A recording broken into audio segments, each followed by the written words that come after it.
Hey guys, this is Comic Uno, and today I'm doing a review for Arrow, so let's start talking about Season 5, Episode 2.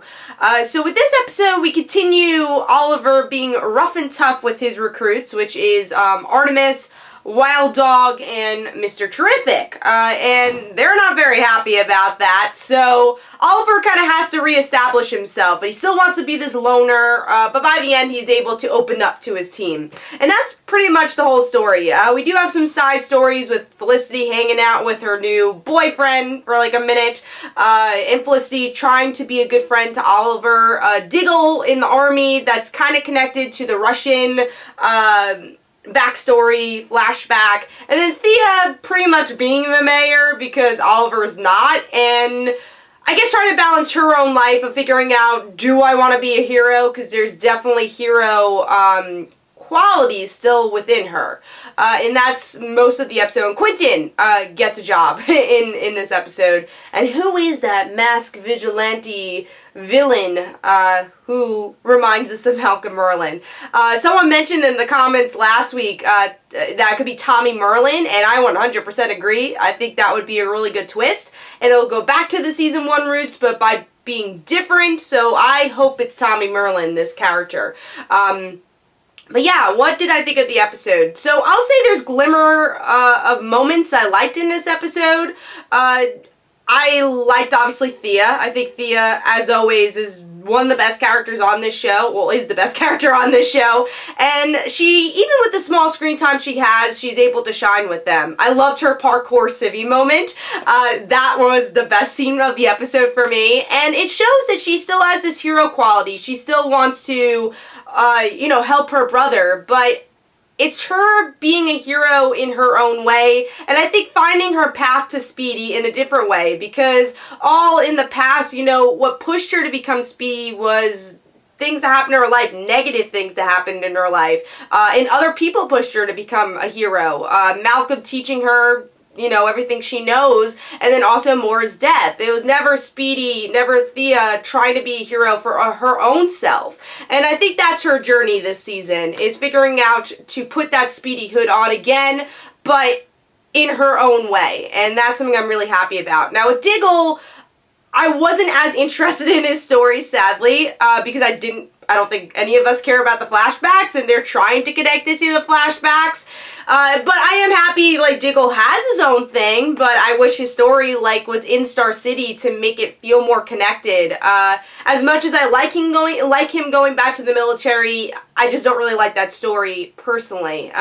Even though I think the idea was good, the execution's not great with his story, which is sad, because I want to see both Diggle and Thea grow as characters, hopefully once they join back with the team. And I like the idea of just Oliver having this crisis really because of Laurel's death, of not really wanting to reveal himself as Green Arrow or really open himself up, because he's afraid that these recruits will get hurt or die, and he doesn't want to do that, and that's kind of interesting why he's reverting himself back and being this season 1 Oliver again. So those are the glimmer of moments in positives in glimmer of light, I guess, I enjoyed about this episode. But there's a lot of negatives with this episode too, because the script wasn't great, honestly. A lot of the execution was off, especially the villains. I mean, they're very cartoonish. The way that Oliver solves a problem was very cartoonish, so yeah, did not like any of that plot. And I think that's the biggest problem. As much as I'm liking the characters, it's the execution of it all. I really don't like the recruits storyline, not the recruits themselves. I don't think we actually know them enough to say I don't like them.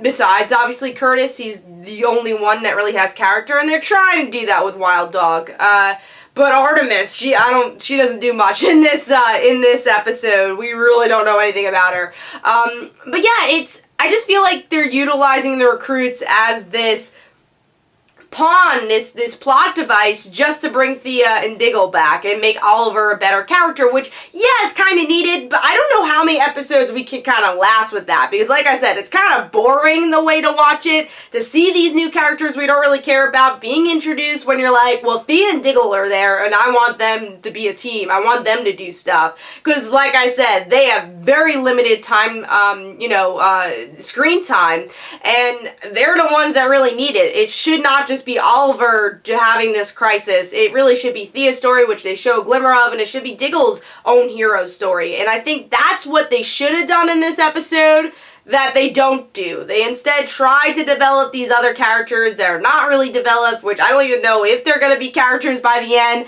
I think that's a worrisome thing also. You don't know if Thea and Diggle are going to return, and that's, a huge thing.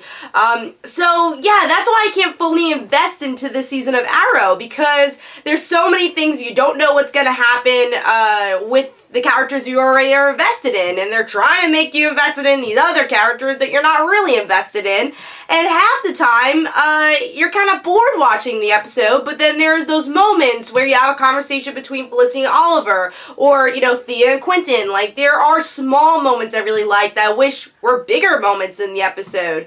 But yeah, the biggest disappointment being the villain of the episode. That was one of the worst villains I've seen on the show, honestly.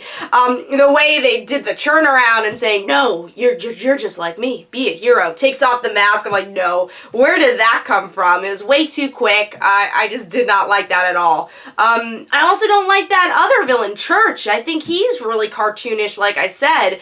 So we'll see where it goes. I hope we get to this end point of this arc, that way we could actually progress our team once again. But let me know in the comments below, do you think the recruits are going to be, a season thing? Do you think they'll be main characters, or do you think they're being utilized as pawns to bring Thea and Diggle back and also make Oliver a better Green Arrow? Let me know in the comments below. Hopefully you guys enjoyed. This is Comic Uno. Don't forget to follow me on Twitter. Don't forget to like my Facebook page. Also, description below, there are links for my comic book, Like Father, Like Daughter. And don't forget to like the Facebook page of Like Father, Like Daughter. And I'll see you guys later. Bye.